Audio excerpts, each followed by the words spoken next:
마음을 허드리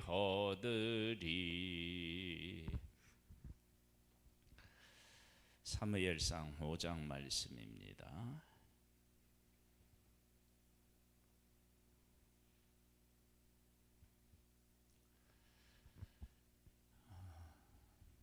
아담과 하와가 선악을 알게 하는 나무의 열매를 먹음으로 하나님과 사람이 단절되었다. 그 단절시킨 것이 곧 죄다. 그러면 하나님께서 사람에게 찾아오셔서 하나님의 하나님 되심을 알게 되고 또 그 하나님을 사람들에게 나타내 보여주는 일은 그 어떤 일보다 시급하고 중요하다라고 하는 사실을 우리가 알 수 있습니다. 그 역할을 위해서 그리고 그것을 나타내 보여주기 위해서 아브라함이 선택을 받았고 또 아브라함의 후손인 이스라엘이 하나님의 선택을 받은 것이죠. 내가 이스라엘이 하나님이 어떤 분이신지를 아는 것, 그리고 하나님이 어떤 분이신지를 나타내는 것, 그것이 삶에서 가장 중요하지 않겠어요? 오늘이 사무엘상 5장 말씀은 그런 의미에서 이스라엘 백성들에게 주시는 메시지가 아주 크다, 그렇게 이제 볼 수 있습니다. 하나님께서 어두운 시대에 사무엘을 선택하셨어요. 그 사무엘을 선택하시고 그 사무엘을 통해서 하나님의 백성들에게 여전히 나는 너희들을 찾아가고 있고 너희들에게 말씀하고 있다라고 하는 것을 분명히 보여주셨습니다. 그래서 하나님이 어떻게 사람을 찾아오시는지 부르시는지 조차도 몰랐던 어린 사무엘에게 찾아가셔서 말씀하셨고, 그리고 엘리 제사장과 흠니와 비느하스 그 가운데에서도 하나님의 말씀을 전하고 또 그 말씀대로 살아가면서 하나님의 말씀은 우리들 가운데 이루어지는 말씀이다, 살아있는 말씀이다, 그것을 백성들로 하여금 보고 듣게 하셨습니다.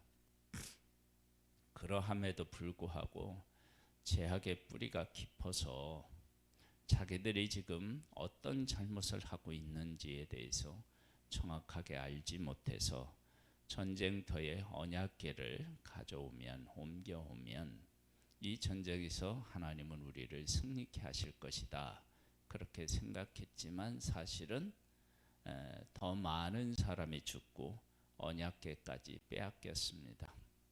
이제 상식적으로 생각하면 이쯤 되면 하나님은 우리를 돌보지 않으시는 분이시고, 그리고 하나님은 다른 이방신들과 다를 것이 없는 그런 하나님이다, 그렇게 생각할 수 있는데, 그런 생각을 하고 있는, 어쩌면 그런 생각을 하고 있을 수 있는 그런 하나님의 백성들에게 하나님께서는, 그리고 이방인들에게까지 하나님은 이 언약궤를 통해서 하나님이 어떤 분이시고 하나님의 백성의 어떤 잘못을 지금 범하고 있는지를 분명하게 말씀하고 계십니다. 블레셋 사람들이 하나님이 깼을 궤를 빼앗아 가지고 에베네셀에서부터 아스돗에 이르니라. 블레셋 사람들이 하나님의 궤를 가지고 다곤의 신전에 들어가서 다곤 곁에 두었더니 아스돗 사람들이 이튿날 일찍이 일어나 본즉 다곤이 여호와의 궤 앞에서 엎드러져 그 얼굴이 땅에 닿았는지라. 그들이 다곤을 일으켜 다시 그 자리에 세웠더니 그 이튿날 아침에 그들이 일찍 일어나 본즉 다곤이 여호와의 궤 앞에서 또다시 엎드려져 얼굴이 땅에 닿았고 그 머리와 두 손목은 끊어져 문지방에 있고 다곤의 몸뚱이만 남았더라. 하나님이 어떤 분이신지를 분명히 보여주셨어요. 그리고 또 이제 이런 일들이 있었습니다. 그러므로 다곤의 제사장들이나 다곤의 신전에 들어가는 자는 오늘까지 아스돗에 있는 다곤의 문지방을 밟지 아니하더라. 이게 참 고꾸라져서 다 부서진 신이 그 다곤이라고 하는 이 우상이 닿은 곳을 밟지 않는 이 모습을 보면서 인간이 얼마나 어리석은지를 알 수 있습니다. 그런 것들을 제대로 깨달아 알지 못하니까 어떤 일이 생기느냐. 그 우상을 하나님이 치시니까 그것도 깨닫지 못하고요. 여호와의 손이 아스돗 사람에게 엄증이 더하사 독한 종기의 재앙으로 아스돗과 그 지역을 쳐서 망하게 하니 아스돗 사람들이 이를 보고 이르되 이스라엘 신의 궤를 우리와 함께 읽지 못하게 할지라 그의 손이 우리와 우리 신 다곤을 친다 하고 분명히 이야기하고 있잖아요. 보여주고 있잖아요. 하나님에게는 전혀 문제가 없는 거예요. 하나님은 살아계시고 어떠한 우상과 비교할 수 없는 그런 분이심을 분명히 보여주셨고 그렇게 보여주었음에도 불구하고 하나님 앞에 굴복하지 못하고 그 우상이 넘어진 곳을 밟지 않으려고 하는 그 신성히 여겼던 마음을 그냥 가지고 있는 그들에게 하나님이 어떻게 했어요? 독한 종기와 재앙으로 그 지역을 쳐서 망하게 하는 거예요. 그러니까 하나님의 하나님 되심을 보고도 전혀 돌아오지 못하는 그들을 보면서 그들은 망할 수밖에 없구나 그런 생각을 하게 됩니다. 이에 사람을 보내어 블레셋 사람들의 모든 방백을 모으고 이르되 우리가 이스라엘 신의 궤를 어찌 하려 하니 그들이 대답하되 이스라엘의 신의 궤를 가드로 옮겨가라 하므로 이스라엘 신의 궤를 옮겨갔더니 그것을 옮겨간 후에 여호와의 손이 심히 큰 환난을 그 성읍에 더하사 성읍 사람들의 작은 자와 큰 자를 다 쳐서 독한 종기가 나게 하신지라. 그러니까 하나님이 하신 것이라고 하는 것을 못 박은 거죠. 독한 종기와 재앙으로 아스돗과 그 지역을 또 쳤는데 옮겨놨더니 옮겨진 그곳에서 또 그런 일이 생겼으니까 이것은 하나님이 하신 일이다라고 하는 것을 못 박으신 거예요. 이에 그들이 하나님의 궤를 에그론으로 보내니라. 하나님의 궤가 에그론에 이른즉 에그론 사람들이 부르짖어 이르되 그들이 이스라엘 신의 궤를 우리에게로 가져다가 우리와 우리 백성을 죽이려 한다 하고 하나님이 함께 하시는 것이 얼마나 큰 복인데 그 복된 그 하나님을 하나님으로 만나지 못하고 어떻게 만나느냐? 재앙의 하나님으로 만나고 있는 거예요. 하나님을 모르고 하나님을 알지 못하고 하나님하고 함께 있는 것은 이러한 그 일을 경험할 수 있는 것입니다. 그러나 하나님이 어떤 하나님이신지를 알고 그 하나님을 섬기게 되면 하나님은 모든 왕의 왕이시고 복의 복의 근원이신 그 하나님으로부터 오는 놀라운 하나의 것을 받아 누릴 수 있습니다. 우리가 잘 아는 라합도 하나님을 하나님으로 아니까 하나님께서 그를 품으신 것을 볼 수 있습니다. 우리가 하나님하고 함께 있다라고 하는 것이 중요한 게 아니에요. 여호와의 궤가 블레셋에 가서 있었지만 그것이 그들에게 재앙이 되었습니다. 왜냐? 궤를 가져가면서 아마도 하나님의 백성도 비웃었고 하나님도 비웃었을 거예요. 그래서 자기의 신들이 자기에게 승리를 주셨다, 여호와를 이겼다, 그렇게 생각했겠죠. 그리고 하나님의 하나님 되심을 보여주셨는데도 불구하고 여호와를 정말 여호와 앞에 무릎을 꿇지 않고 그냥 두려움만 가지고 있었고, 그리고 자기 신을 여전히 귀하게 여기고 섬기는 이들의 모습에서 하나님의 재앙을 피할 수밖에 없구나, 피할 수 없겠구나라고 하는 사실을 우리가 알 수 있고, 그런 재앙이 그들에게 임한 모습을 알게 됩니다. 그러면 이럴 때 이들은 한번 생각해 봐야 되죠. 왜 하나님의 궤가 그 백성 가운데 있을 때는 아무런 문제가 없었는데 왜 우리에게 왔을 때는 문제가 될까?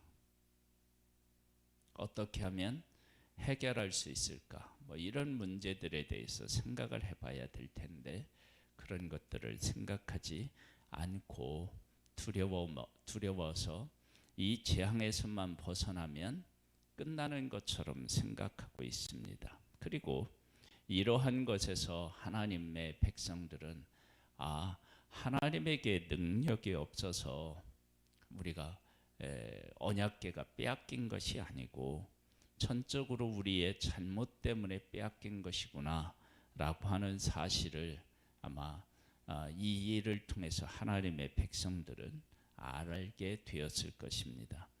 그러니까 하나님께서는 하나님의 궤가 블레셋 사람에게 빼앗기는 것까지도 뭐라고 할까요?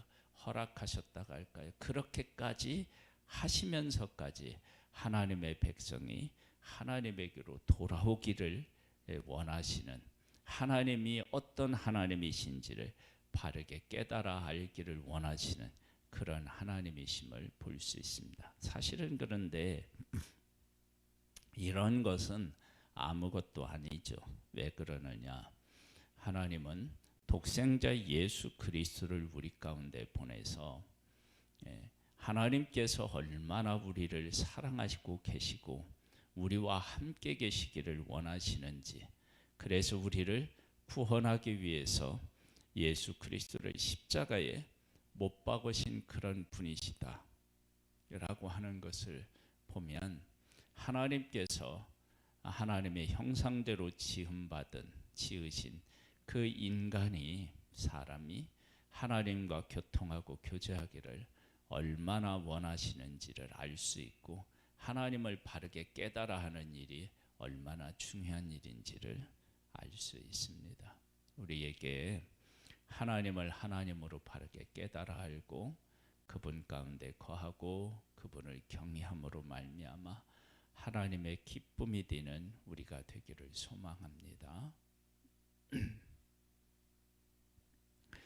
11절입니다. 이에 사람을 보내어 블레셋 모든 방백을 모으고 이르되 이스라엘 신의 궤를 보내어 그 있던 곳으로 돌아가게 하고 우리와 우리 백성이 죽임 당함을 면하게 하자 하니, 이는 온 성읍이 사망의 환난을 당함이라. 거기서 하나님의 손이 엄중하심으로 죽지 아니한 사람들은 독한 총기로 치심을 당해 성읍의 부르짖음에 하늘에 사무쳤더라. 이스라엘과 함께 있었을 때 하나님은 아무런 힘이 없는 하나님으로 보였어요. 여러분, 이게 얼마나 슬픈 일입니까? 하나님과 함께하는 사람들을 대표하는 것이 이 시대에는 사사들이었잖아요. 사사들과 하나님이 함께 하셨을 때 사사들은 적을 이겼다고요. 지금 여기에 보면 이스라엘과 함께한 하나님은 아무런 능력이 없어요.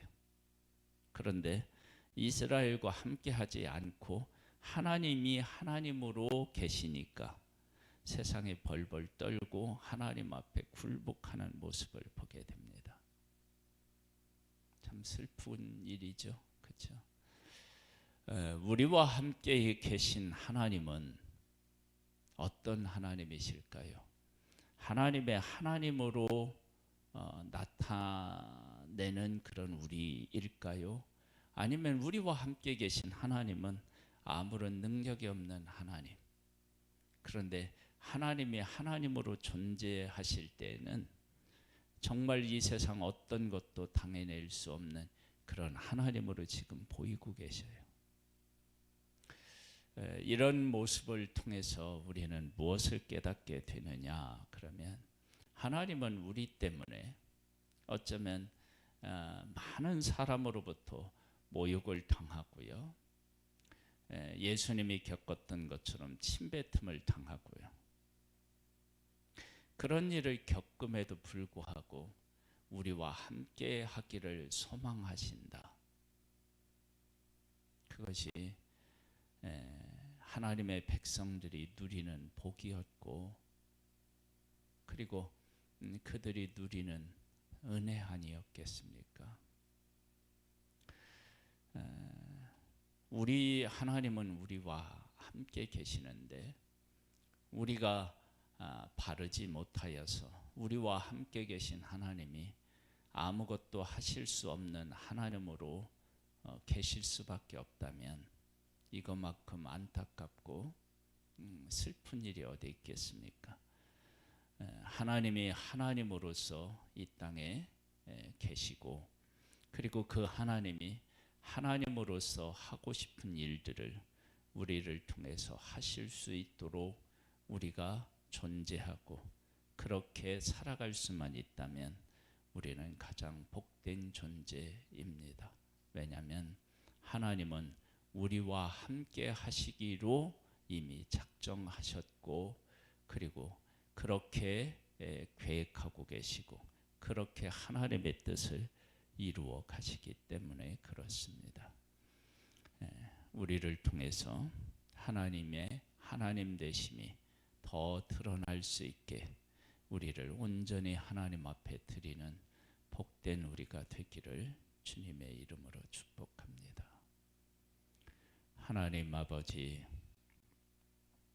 하나님의 백성과 함께 있었던 언약궤는 빼앗기는 조롱거리, 조롱의 대상이었지만 언약궤만 있었을 때는 블레셋 사람들의 모든 신과 그 사람들을 치시는 능력의 하나님, 유일한 하나님으로 세상에 드러났습니다. 우리가 하나님과 동행하는 자들로서 하나님과 함께하고 있다는 사실을 드러내지 못하고 하나님의 이름이 세상 중에서 모욕거리와 조롱거리가 되고 있다면 우리는 하나님을 하나님으로 제대로 알지 못하고 있는 것입니다. 하나님을 하나님으로 경외하고 있지 못한 것입니다. 하나님 우리에게 은혜를 베풀어 주셔서 하나님을 하나님으로 알고 그 하나님을 하나님으로 세상에 나타내 보여줄 수 있는 하나님의 자녀로서의 복된 삶이 되기를 소망하오니 하나님의 성령으로 우리 가운데 역사해 주옵소서. 예수님의 이름으로 기도드립니다. 아멘. 하늘에 계신 우리 아버지여, 이름이 거룩히 여김을 받으시오며 나라에 임하옵시며 뜻이 하늘에서 이룬 것 같이 땅에서도 이루어지리이다. 오늘날 우리에게 일용할 양식을 주옵시고 우리가 우리에게 죄 지은 자를 사하여 준 것 같이 우리 죄를 사하여 주옵시고 우리를 시험에 들게 하지 마옵시고 다만 악에서 구하옵소서. 대개 나라와 권세와 영광의 아버지께 영원히 있사옵나이다.